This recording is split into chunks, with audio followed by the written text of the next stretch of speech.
इस्लामी भाइयों, हमने शराब के बारे में सुना कि कुरान पाक में भी इसकी ममानियत आई है। आज हमारे मुआशरे में देखा जाए कि अक्सरियत नौजवानों की तादाद ये शराब में बदमस्त है। याद रखिए कि शराब को उम्मुल खबाइस कहा गया है। शराब ये बुराइयों की माँ है। जब बंदा नशे में बदमस्त होता है ना, तो ना माँ में तमीज़ होती, ना बीवी में तमीज़, ना बच्चों में तमीज़।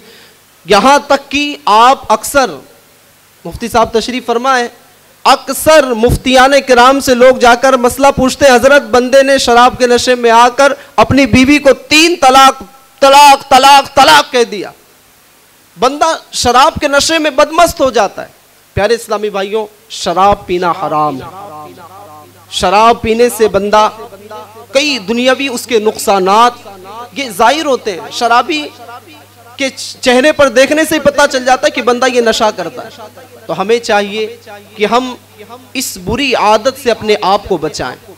याद रखिए, शराब पीने से ना जहां दुनियावी नुकसानात भी हैं, वहीं पर उखरवी नुकसानात भी हैं। हमें अल्लाह करीम की रिज़ा की खातिर इस गंदे नशे यानी शराब से अपने आप को रोके रखना चाहिए।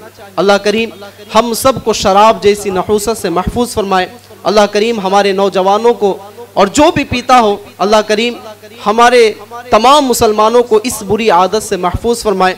आमीन बिजाह नबी करीम सल्लल्लाहु अलैहि वसल्लम।